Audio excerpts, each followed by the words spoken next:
Welcome back. Meeting 3, meeting 1 and 2, we already discussed ACCA SBL pre-scene June 2025 shoe industry. Meeting 1 or 2 may we already discussed the industry. Okay, we talked about the mock examination सारी चीजें. So those who have not done with meeting 1 and 2 और अभी meeting 3 पे आ गए, go watch meeting 1, meeting 2, and then today we are going to talk about the company Dern Limited, Dern Shoes Limited. सही ना, जो हमारी कंपनी है, industry पे हम बात कर चुके हैं. सही है. Let's start. Alright. Dern shoes limited. अब ये इसका बैकग्राउंड बताएंगे क्या है, ठीक है ना. अच्छा, मैं बहुत सारी चीजें इस प्री सीन में देखता हूँ. Not only June 2025, this one, March या उससे पहले भी कुछ इंफॉर्मेशन उन्होंने रिपीट की हुई होती है. वही बात वो पहले भी बताई थी, फिर वापस बता रहे होते हैं. Anyways, Dern shoes limited, what is the background? Dern shoes limited was founded nearly 100 years ago. ये बात उन्होंने पेज 1 पे ही बताई थी. I don't know why. By Dermot Dern, जो इसका फाउंडर होगा. Over the years it has build a reputation for a reasonably priced. We already discuss this thing. सही है, ये भी पहले बात हुई है. Well made shoes for adults and children. It was one of the first organisation to be awarded the mill mark for is formal type of shoes. कि इसको अवार्ड मिला हुआ है किसी, यहाँ भाई दीज आर द शूज, जैसे restaurants में इनको मिलते हैं ना, इस तरह. Until 15 years ago, all of Dern's manufacturing was based in a town called Lane in the southwest of Lukelands. ठीक है, तो ये लोकली करते थे अपने मुल्क में. At that point, the company decided to transfer most of its manufacturing to the country of Totland, China. ठीक है, retaining one of the small factory. इन्होंने एक फैक्ट्री यहाँ भी रखी है लोकल ल्यूकलैंड में भी, इस गांव में भी, to take advantage of significantly lower production cost ex company. Okay, alright. One of the Totland's largest shoe manufacturer. लेकिन चाइना में इनके पास जो इनका मैन्युफैक्चरर वो कौन है? एक्स कंपनी है. ठीक है ना, यानी इसका मतलब they are producing in Lukeland as well as Totland. One of the Tottenham large shoe manufacturer produced shoes for Dern in that country. Dern's head office, the small factory and its warehouse still in Lane, which is in Lukeland. It's one of the main employers in the area. उस गांव का ये सबसे बड़ा employer है इस वक्त भी. यानी इसका वेयर हाउस, फैक्ट्री, ये सारी दुकानें वगैरह उधर ही हैं, लेकिन सारा काम जो पीछे बहुत सारी चीजें करा रहा है. अच्छा, जब वहां पर करवाता होगा तो obviously they require shipping as well. Shipping from Totland to Dern's warehouse in Lukeland is carried out by DT global transport. देखिए, आप अदाकार बढ़ते जा रहे हैं, इदारे बढ़ते जा रहे हैं. एक इदारा कौन सा है? Dern shoes limited. एक इदारा कौन सा है? X company. एक्स कंपनी का मतलब जो चाइना में बैठी है, टॉटलैंड में, जो इनके लिए शूज बना रही है. और एक इनका जो इनके लिए ट्रांसपोर्ट कर रहा है वो कौन है? DT global Transport. Most of the Dern shoes are mass produced by X company. Obviously handmade तो बनवाएंगे नहीं, उनसे mass प्रोडक्शन करवाते हैं. Only its formal shoes are handcrafted in Lukeland's factory. Its shoes are sold throughout Lukeland direct to customer via its 75 branded retail outlets and its website. It does not export any of its production. कहानी समझ गए? जो भी माल बाहर से बन के आ रहा है, जो भी माल लोकल बन रहा है, वो सारा इनके रिटेल आउटलेट्स में बनता है. How many retail outlets? 75 branded retail outlets, यानी उनके नाम से. डर्न शूज बनाते भी खुद हैं, बाहर से ही बनवाते हैं और अपना ही बेचते हैं, और ऑनलाइन वेबसाइट भी. बट दे डोंट एक्सपोर्ट, बाहर नहीं बेचते. This is one of the opportunities they have. दिमाग में रखना एग्जामिनेशन में से, ये ना कि ये बाहर भी बेच सकते हैं. ओनरशिप, अब ये इन्होंने ओनरशिप बता दी कि भाई फाउंडर फैमिलीज जो है उनके पास 70% शेयर है, डायरेक्टर्स का 15% है, एम्प्लॉइज के पास 10% है, और अदर्स मार्केट में 5% है. Although the majority of the shares in Dern are owned by founders family, none of the family, कोई भी फैमिली मेंबर मैनेजमेंट में इन्वॉल्व नहीं है. इसका मतलब उनका कोई इंटरेस्ट शामिल ही नहीं है. जो भी है इनको डिविडेंड मिल जाता है, that's it, they are fine. सही है ना. So have no involvement. तो इसका मतलब उनका कोई इंटरेस्ट एज सच नजर नहीं आ रहा. सिर्फ वो 70% शेयर्स लेके घर पे as not even non executive director ऐसे इजी होके बैठे हुए. Dern is not listed on the Lukeland Stock Exchange, but governance arrangements are consistent and with good corporate governance. Who knows good corporate governance? अगर ये कह रहा है, देखें, we are auditors, हम लोग जो अकाउंटेंट है, हमारा दिमाग कैसे चल रहा होता है, वो क्या पढ़ते हो आप लोग? स्केप्टिसिज्म. वो माइंड के साथ हम चलते हैं ना कि यार उन्होंने बोला we have a good governance, we not gonna accept it. सही है ना. हम इसको एनालाइज करेंगे और बहुत सारी चीजें तो मैं वैसे ही पकड़ लूंगा, क्योंकि good itself is very subjective. जो परफ्यूम आपके लिए अच्छा हो सकता है, मेरे लिए अच्छा ना हो, मैं उसको गुड नहीं मानता. तो यही है कि when they are saying good governance, how good governance, किसने बोला? क्या डायरेक्टर ने खुद ही लेबल लगा दिया अपने आप को प्रमोशन और अपने आप को फैट कैट सैलरी देके? हाँ, this is subjective. As a non, and obviously it's not a listed company. जब लिस्टेड कंपनी है तो पब्लिक का कोई इंटरेस्ट भी नहीं है, तो कोई देखने को तैयार भी नहीं है, बस जो चल रहा है चलने दो.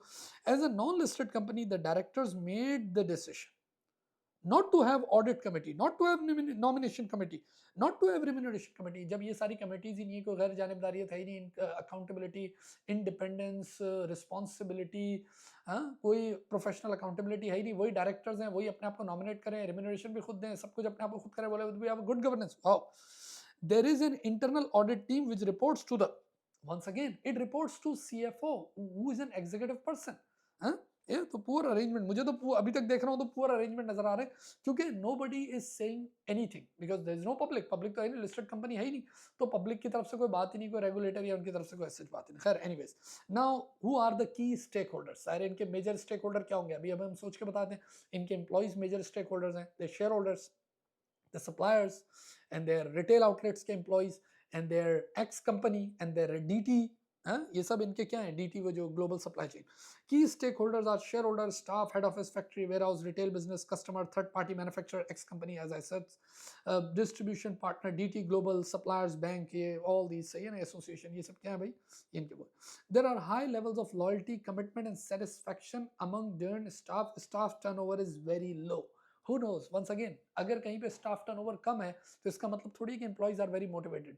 मैंने आपको पिछली मीटिंग में बताया कि this is a particular set of skills. Handcraft जो जूते का काम कर रहा है, उनको हर जगह जॉब मिलेगी भी नहीं, सही है ना. उनको काम कहाँ मिलेगा, उसी वर्कशॉप में मिलेगा वेयर दे मेक शूज, सही है ना. तो ये भी एक सब्जेक्ट, भाई मैं तो एज एन ऑडिटर इसी तरह देखूंगा ना. It is not uncommon for several generations of the same family to have worked for Dern. Okay, the relationship between Dern and X company was very positive, but over the last 2 years, there have been a growing number of issues with the quality of the output from its factories. Quality checks carried out in Lukeland have highlighted poor production quality, and the number of returns from customer due to faulty issues produced by X company has been slowly rising. दिमाग में रखना इस बात को, सही है ना, कि भाई अब ये इनकी, क्योंकि ऑल्दो ये अवार्ड वगैरह सब ले चुके हैं. Delays in the dispatch of orders from X company has also been increasing. अब यहाँ पर मैं आपको एक प्रैक्टिकल एग्जांपल दे दूं. देखिए, इस वक्त अगर हम यहाँ यूएस की बात करें, कॉम्पिटिटिव एडवांटेज में बहुत सारी चीजें होती है, क्योंकि केस स्टडी में आपको काम आएगा जो मैं बातें आपको बता रहा हूँ. आप लोग बोलते हो कॉम्पिटिटिव एडवांटेज क्या होता है. कॉम्पिटिटिव एडवांटेज होता है कि sometime you get through price, और प्राइस कम है, I will buy it. Competitive advantage का मतलब ये है ना कि you are actually, why customer is selecting you and not your competitor, that's called competitive advantage. It could be anything. It could be, ये बोतल मैंने क्यों रखी हुई है, Harley owners group, maybe just because of this sticker कि मैं Harley का फैन हूँ, मैं हार्ले बॉय हूँ, तो मैंने इसलिए रखी है, बाकी इस बोतल में क्या खास बात है, कुछ भी नहीं. तो competitive advantage could be anything. It could be a quality, it could be a price, it could be the delivery. तो मैं अब इस डिलीवरी पे बात करना चाहता हूँ, क्योंकि लोगों को सम टाइम, मैं बहुत ज़्यादा ट्रैवलिंग करता हूँ, मेरी बहुत ज़्यादा फ्लाइट्स होती है, तो मुझे क्या होता है यार, मुझे कभी कभार होता है, अरे ये फलानी प्रोडक्ट चाहिए, अब मैं कैसे लूँ ये प्रोडक्ट, अरे ये तो मुझे आज ही चाहिए, ये मुझे. हमारे यहाँ इस वक्त यूएस में ये कंपटीशन चल रहा है, मैं ये बताना चाह रहा हूँ, और वो कॉम्पिटिटिव एडवांटेज है डिलीवरी विद इन आवर्स. पहले होता था डेज में, वीक्स में. डेज तो बहुत होता था ना कि यार एक दिन में पहुंच जाएगा, 2 दिन में ऑर्डर, ये तो बहुत अच्छी यार, अमेजोन के प्राइम मेंबर हो, यू गेट नेक्स्ट डे. इसी तरह यूपीएस की बात करो, next day in the air. ये बातें तो बहुत पुरानी होगी. अब हमारे यहाँ होता है आवर्स. मैं अभी भी कोई चीज़ बाय करना होगा ना, तो वो मुझे बता रहा होगा विद इन 2 आवर्स मेरे घर के बाहर होगा. हमें तो घर से बाहर निकलने की जरूरत ही नहीं होती, यकीन करें. कोई भी चीज़ चाहिए हो, घर के एग, ब्रेड, कुछ यू नेम इट, कोई भी नाम आप दें, हम सिर्फ अपने उस पर डालते हैं टिक, सिर्फ उसको बोलना होता है. और आप चाहे टारगेट की बात करें, वॉलमार्ट की बात करें, you talk about Amazon, you talk about Best Buy, इनका टकराव हो गया घंटों में कि यार इतनी देर में मैं तुम्हें अंडे बाहर तुम्हारे घर के पड़े होंगे. और इनका आपस में कोलैबोरेशन है आम आदमी के साथ, जैसे नहीं उबर है, उबर ईट और ये सब, उन सारे डिलीवरीज के साथ, तो फौरन उनको एकदम क्लिक आता है कि ओके ये. इसी तरह एक बहुत अच्छी ऐप इधर चल रही है, हम लोग तो बहुत ज़्यादा यूज़ करते हैं, लेकिन मैं इतना टेक वाला आदमी नहीं हूँ, नाम भूल गया हूँ, वट. वो क्या करते हैं कि उसमें हम चीज़ें डालते हैं, तो हमारे लिए कोई बंदा वहीं से उसको रिंग होगा और वो जाएगा इस स्टोर में, टारगेट में, और वो बाकायदा फिजिकली मेरे लिए शॉपिंग कर रहा होगा. और वो अगर in case let's say I want brown eggs and not the white eggs, वो मुझे बोलेगा brown egg is not available, तो मैं उसको बोलूँगा okay get this one, get this brand. ये यानी इतना कंपटीशन बढ़ गया. और ये क्या बात कर रहा है कि not only the quality issues ये वो फॉल्टी वो आ रहे हैं, बल्कि डिलीवरी भी डिले और वो डिस्पैचिंग में लेट हो रही है. कौन वेट करेगा यार, the competition you already know, पीछे इंडस्ट्री में आप देख चुके हो. तो मैंने कहा आप लोगों को जरा एग्जांपल दूं इसकी.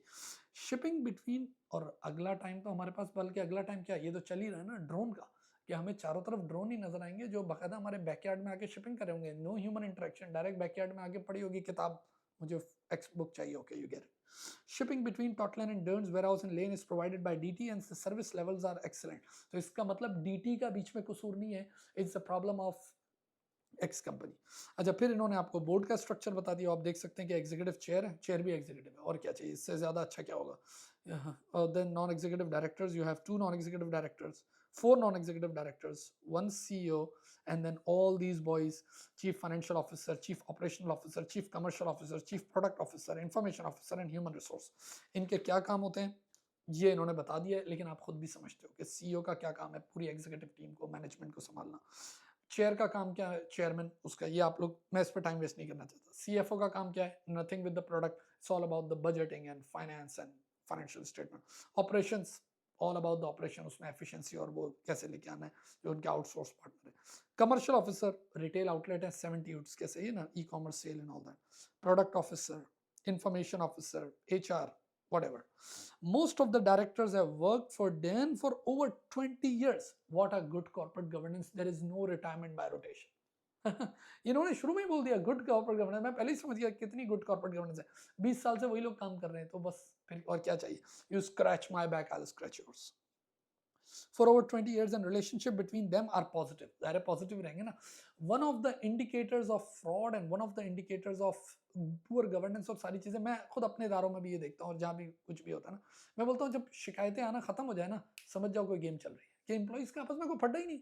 ड्राइवर का, चौकीदार का, सिक्योरिटी गार्ड का, एडमिन का, किसी का कोई फड्डा ही नहीं चल रहा. क्या हो क्या रहा है यार. ये शिकायतें रहनी चाहिए, शिकायतें होती है तभी तो आपको पता चलता है कोई मसला चल रहा है. शिकायतें ही नहीं, तो यहाँ इनके भी कोई शिकायत नहीं. They take a risk averse approach to decision making. ये भी एक बहुत बड़ा रेड फ्लैग है, सही ना, रिस्क अवर्स अप्रोच. इससे क्या हो रहा है, अपॉर्चुनिटीज भी ग्रैब नहीं कर पा रहे, स्लोली स्लोली इदारे को चलाए जा रहे हैं, getting there salaries and all that. Dern is a functional top-down hierarchical structure, यानी bureaucracy है, with clear chain of command and formal lines of communication, responsibility and authority. Processes are well defined, although mass production में you need a bureaucracy. हाँ, operational level पे और इन सब चीज़ों पे आपको ब्यूरोक्रेसी चाहिए. Processes are well defined and the focus within the company is ensuring the day-to-day operation. But once again you are in the fashion industry, तो आपको एक लेयर ऐसी भी चाहिए जिसमें इनोवेशन, क्रिएटिविटी, ये सारी चीज़ें. हाँ, नीचे लेवल पे ब्यूरोक्रेसी वो चलती है. The organization is divided into department से जो okay whatever, ये तो सारी बातें हो गई ऊपर भी, the warehouse, factory and all that. Now product, इनके प्रोडक्ट क्या है, जूते. Dan sells 4 type of, देखिए ये वही बात को रिपीट कर रहा है. पहले इसने हमें बताया कि हम इस किस्म के जूते बताते हैं. मीटिंग 1 में हमने ये सारा चार्ट देखा है कि ये फॉर्मल जूते और ये वो कैजुअल, सारे बता, वही बात को रिपीट कर रहे हैं. They are made by X company. Why are you telling us again and again? Dern produces 20 different style each type of shoes. These styles are reviewed to an annual basis. देखो ये भी एक बहुत बड़ा मसला है. It's too slow. मैंने आपको अभी ज़ारा की मिसाल दी थी लास्ट मीटिंग में. क्विकली फैशन चेंज हो रहा है, और it's not only about Zara. इन्होंने अपने चैलेंजेस में लिखा है कि the fashion is, and what you doing annual basis, साल में एक दफा रिव्यू करते हो, not good. And updated of any changes in fashion such as color on height or heel. Those which are performing poorly are no longer manufactured. When a style is removed, the new style replaces it. Who does it? ये भी तो पता चले. हो सकता है इनको एक ही जूता अच्छा लगता है, उसी को चलाते रहो. तो कोई ऐसा है कि कोई new blood is coming up, कोई न्यू आउटसोर्स टीम है, कोई फैशन टीम है, कोई इसके अंदर इन्होंने चीफ प्रोडक्ट ऑफिसर लगा, research and development, product design, development, marketing. But we don't know कि उसके अंदर डाइवर्सिटी कैसी है, नए लोग कैसे, क्योंकि इसके अंदर तो चाहिए, ऐसा होता है ना कि दिमाग चाहिए कि हाँ यार ये नहीं करना, ये करना है, थोड़ा यानी you need to go ahead, सही है ना. पीपल्स माइंड, उससे थोड़ा आगे जाके सोचना है, then you launch a product. Fashion में तो यही होता है ना. फैशन में थोड़ी होता है कि आपको कंज्यूमर आके स्लोली बताएगा. आप कभी कभार नई प्रोडक्ट ओरिएंटेड चीज ला के डालते हो. एक तो ये है कि whatever is going on the market you do it, लेकिन एक ये है कि you come up with new things, क्योंकि आप हैंडक्राफ्ट और ये सब चीजें बनाते हो. Table 3, Dern's product. Once again वही बात रिपीट है कि फॉर्मल बनाते हैं, सेमी फॉर्मल बनाते हैं, कैजुअल बनाते हैं, children. Dern market these shoes which have the mill mark as handcrafted shoes, skilled labor replaces whatever.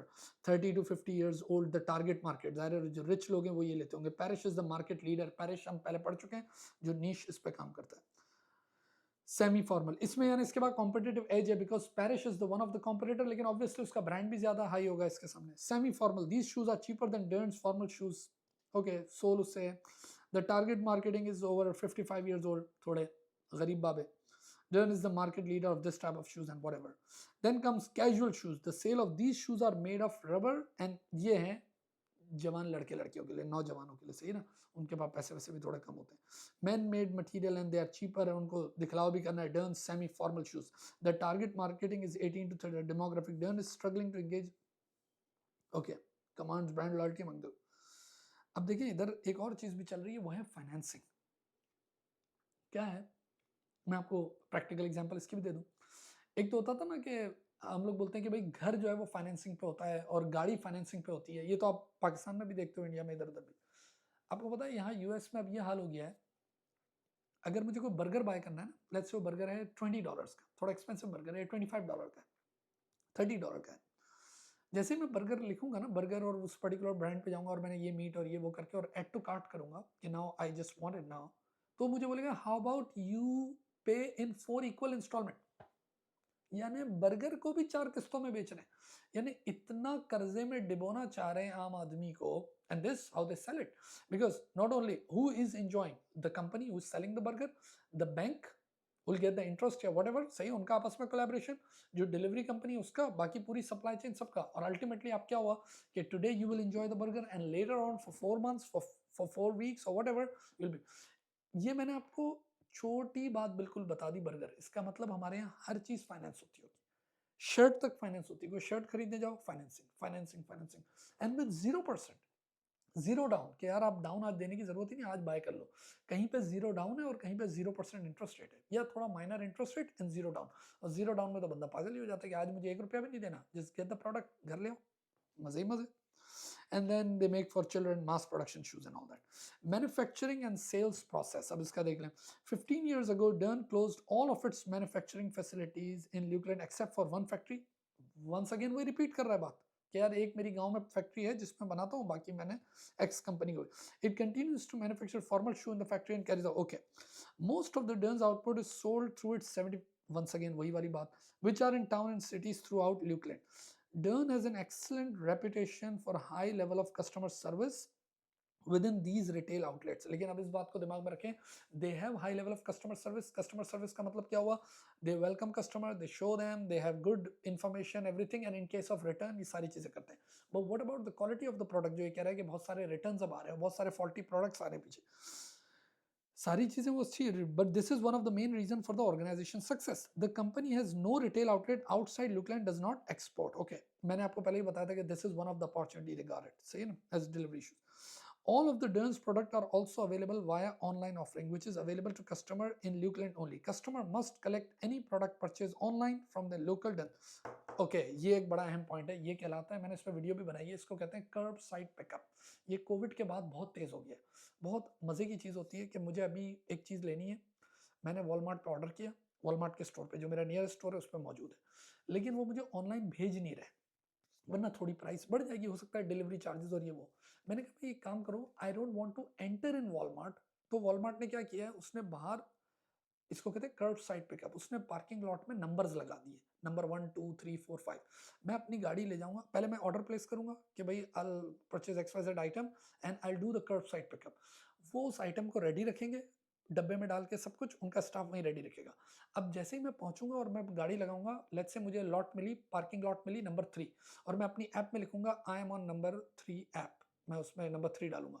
अब अंदर से एक बंदा आएगा, वो मुझे आके बैग थमा देगा कि भाई ये चीज़, और क्रेडिट कार्ड से पेमेंट हो चुकी है, सही है ना. और या मुझसे कोई सिक्योरिटी कोड वगैरह पूछेगा और थैंक यू, खत्म. मेरे पीछे ट्रंक में रख देगा, बल्कि मुझे गाड़ी से उतरने की जरूरत नहीं है. ना वेदर का इफेक्ट पड़ेगा, ना कोई इंटरेक्शन होगा, कुछ भी नहीं. मैं बैठा हूँ, वो बोलेगा पीछे ट्रंक खोलो, ट्रंक खोलेगा, गाड़ी में सामान रखेगा, बोलेगा गेट आउट, भाग जाए से. तो ये चीज़ भी देखो इन्होंने शुरू कर दी, क्या कि customer buy online but they come and they pick up. सही, customer must collect any product purchase online from the local Dern's retail outlet as Dern does not offer a home delivery. अच्छा, ये तो offer ही नहीं करता home delivery service, सही sorry, ये तो होम डिलीवरी देता ही नहीं है. तो सारा ही वो करवा रहा है कि भाई आप ऑर्डर ऑनलाइन करो, हम पहुंचेंगे. अच्छा, इसमें एक और फायदा ये भी हो जाता है कि फॉर एग्जांपल इस वाले वॉलमार्ट पे नहीं पड़ा, ये पड़ा भाई यहाँ से 1 घंटा दूर वाले वॉलमार्ट पे, और मैं कह रहा हूँ कि नहीं, I want to buy on this Walmart because I live nearby, तो मुझे इस वॉलमार्ट पे लेना. तो बोलते हैं ओके कम आफ्टर 2 hours या 3 hours या मे बी नेक्स्ट डे. तो नेक्स्ट डे मुझे ईमेल आ जाएगी कि भाई your product is ready at this one, क्योंकि इनके ट्रक्स तो आपस में चलते रहते हैं. Which is unusual in Lukeland. This is, तो इसका मतलब ये डिलीवरी कर ही नहीं रहा. This is one of the opportunities जो इसको एंजॉय नहीं कर रहा, क्योंकि हर बंदा वहां जा नहीं रहा है. हर बंदे को अपने डोर स्टेप पे चीजें चाहिए. This has restricted online sale volume. Yes, big weakness. Currently only 12% in Darren's total sales are online sale. जबकि पूरी इंडस्ट्री की ऑनलाइन सेल कितनी है? 25%. And what they doing? Just 12%. बहुत कम है यार. The stages which Darren's shoe go through from design to being sold in retail outlets are illustrated in diagram below.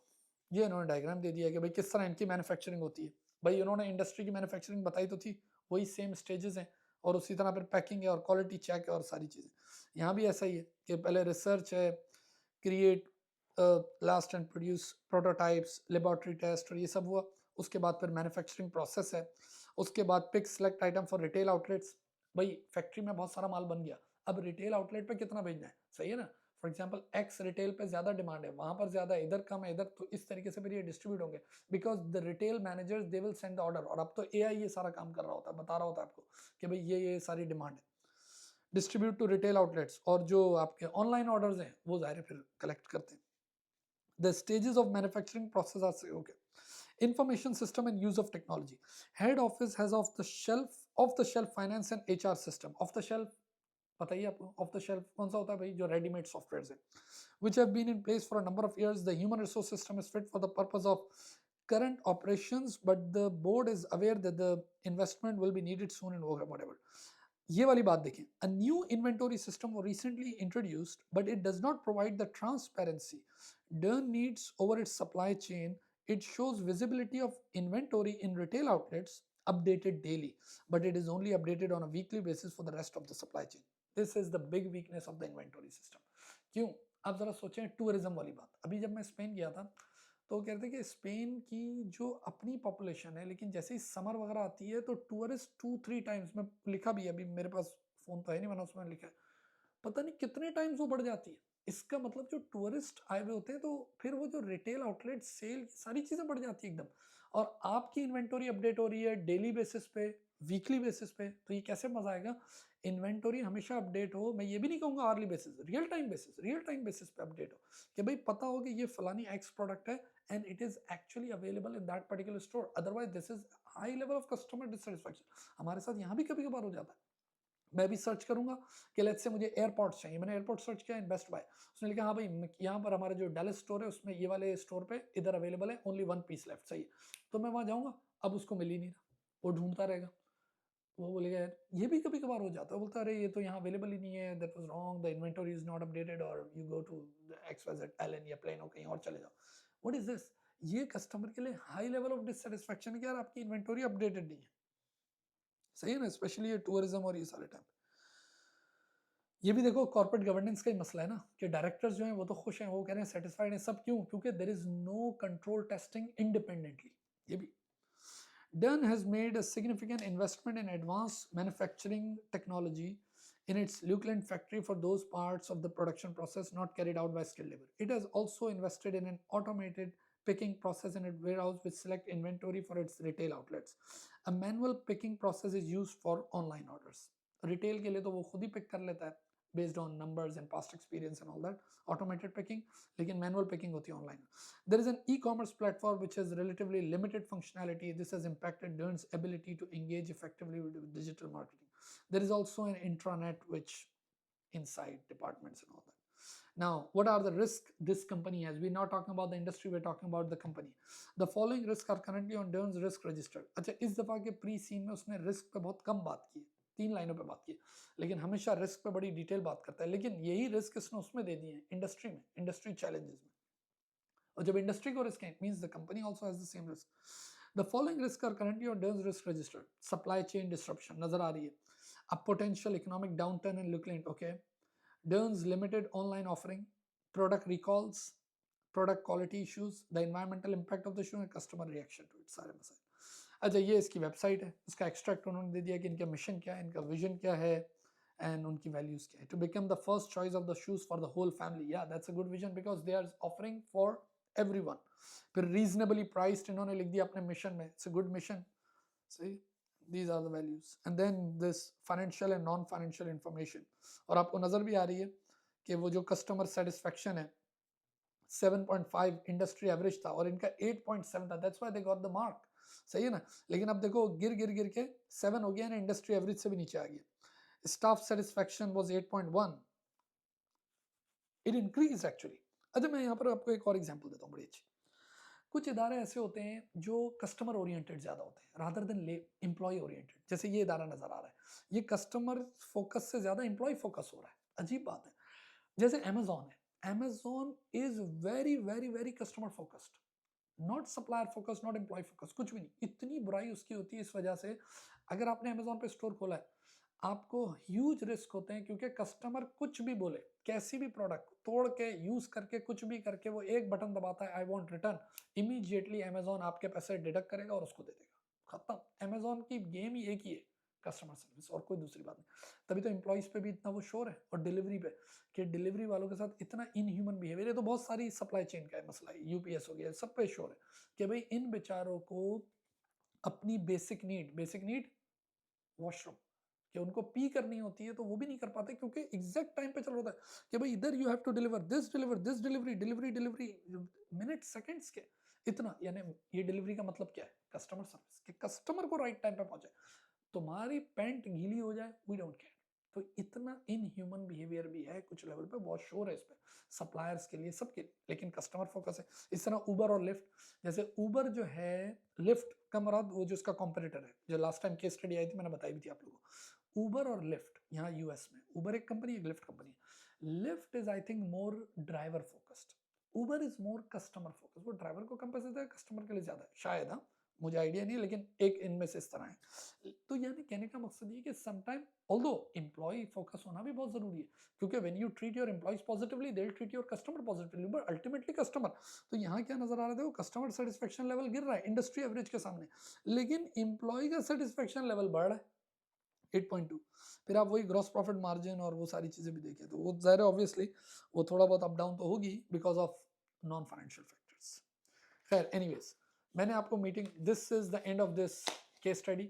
Now will be providing you the mock examination. Mock examination के लिए मैंने meeting 1 में I have already given you a number, उस पर आप WhatsApp कर लें, बात कर लें, और आपको मॉक एग्जामिनेशन मिल जाएगा. वेदर यू आर आउटसाइडर और यू आर एग्जिस्टिंग स्टूडेंट, सबको मॉक एग्जामिनेशन भी होगा, उस पर फीडबैक भी होगा, सारी चीज़ें होंगी. That's it. Wish you good luck. Thank you.